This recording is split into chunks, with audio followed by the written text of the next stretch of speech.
नमस्कार दोस्तों, स्वागत है इस यूट्यूब चैनल पर। आज हम देखने वाले how to write question of poetry, novel, story और ऐसे। अगर आप बीए इंग्लिश में अभ्यास कर रहे हो तो आपको पता होगा कि आपको पोएट्री, नोवेल, स्टोरी ऐसे के लिए क्वेश्चन लिखने होते हैं जो 18 से 20 मार्क्स के होते हैं और शॉर्ट होते हैं वो 7 मार्क्स के भी होते हैं। लेकिन ये क्वेश्चन लिखने की सबकी अलग अलग ट्रिक होती है। लेकिन एक मॉडल मेथड क्या है, एक अच्छी मेथड क्या है जिससे आप मैक्सिमम मार्क्स कवर कर सकते हो, तो वो डिस्कस हम करने वाले हैं। सबसे पहले बात करते हैं पोएट्री की। जब पोएट्री का क्वेश्चन पूछा जाए तब आप कैसे लिखोगे। सबसे पहले आपको लिखना होगा शॉर्ट पोएट बायोग्राफी, यानी कि जो पोएट ने पोएम लिखी है उस पोएट की बायोग्राफी शॉर्ट में लिखनी है, 1 पेज जितनी। सबसे पहले बता दूँ कि आपको पोइट्री के क्वेश्चन के लिए 7 से 8 पेज कवर करने होंगे। फिर लिखना होगा इंट्रोडक्शन ऑफ पोएम, जो 5-6 लाइन तक आप लिख सकते हैं। कब पब्लिश हुई थी या फिर इस पोएम में मेनली किस बात पर गौर किया गया है वो लिख सकते हैं। फिर समरी आती है, समरी आपको लिखनी होगी 1 पेज जितनी। पूरी पोएम का कहने का तात्पर्य क्या है वो आपको बताना होगा। फिर ये एनालिसिस में आप स्टांजा बाय स्टांजा लिख सकते हो, और स्टांजा बाय स्टांजा लिखने से वो पेपर चेकर को एक ख्याल आएगा कि आपने कितनी मेहनत की है। सो इसलिए स्टांजा बाय स्टांजा लिखना होगा। फिर है राइम स्कीम। लेकिन हाँ दोस्तों, अगर आपको स्टांजा बाय स्टांजा सभी याद नहीं है तो आप 2 स्टांजा भी लिख सकते हो। फिर है राइम स्कीम।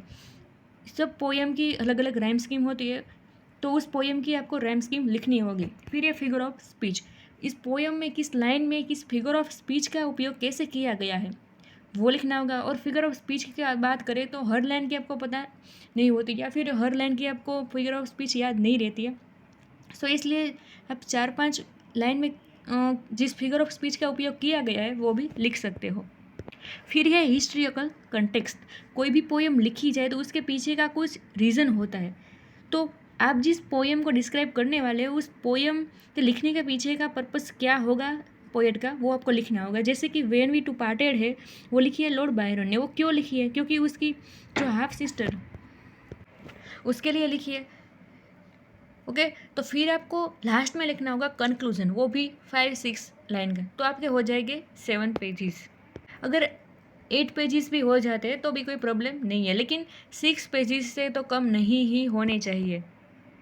क्योंकि कोई भी यूनिवर्सिटी हो वो सिर्फ क्वालिटी नहीं बल्कि क्वांटिटी भी देखती है। अगर बात करें स्टोरी की, जैसे कि कंपलसरी इंग्लिश में कई सारी स्टोरी आपको पढ़नी होती है और वो स्टोरी का क्वेश्चन लिखना होता है। जैसे कि जिमी वैलेंटाइन है, वो कैरेक्टर है रिट्राइव रिफॉर्मेशन में। तो ऐसी स्टोरियाँ पूछी जाए तब आप कैसे लिखोगे? सबसे पहले एक कॉमन चीज़ रहेगी ऐसे स्टोरी नॉवेल में कि आपको सबसे पहले शॉर्ट बायोग्राफी लिखनी होगी, वो भी ऑथर की। फिर आपको लिखना होगा इंट्रोडक्शन ऑफ स्टोरी। स्टोरी में किस बात पर गौर किया है वो सिर्फ 4-5 लाइन में लिखना है। फिर लिखनी होगी समरी, पूरी स्टोरी में किस बात पर डिस्क्रिप्शन है वो। और फिर है एनालिसिस। अब एनालिसिस में आपको थोड़ा सा डीप में जाकर स्टोरी को समझाना होगा। और फिर मेजर और माइनर कैरेक्टर्स क्या है, मेन कैरेक्टर्स क्या है उस स्टोरी में, उसके बारे में और उसका रोल क्या है वो भी लिखना है। और फिर माइनर कैरेक्टर क्या है वो भी लिखना है। लेकिन सिर्फ उसके लिखने के बाद छोड़ नहीं देना है, आपको उस कैरेक्टर के बारे में कम से कम एक कैरेक्टर के लिए आपको 4-5 लाइन तो लिखनी होगी। और फिर लास्ट में एक कॉमन चीज़ है वो है कंक्लूजन। याद रखिएगा, पोएट या फिर ऑथर की बायोग्राफी, इंट्रोडक्शन और कंक्लूजन, ये तो पोएट्री हो, ऐसे हो या फिर नॉवेल हो, सेम ही आएगा। अब बात है नॉवेल की। नॉवेल या फिर कोई प्ले पूछा जाए या फिर प्ले का कोई क्वेश्चन पूछा जाए तब आप कैसे लिखोगे? सबसे पहले आपको ऑथर की शॉर्ट बायोग्राफी लिखनी होगी। फिर फॉलोइंग एक्शन, यानी कि कहाँ से एक्शन स्टार्ट होती है। जैसे हम बात करें चार्ल्स डिकन्स की नॉवेल है डेविड कॉपरफील्ड, तो उसमें से एक्शन कहाँ से शुरू होती है?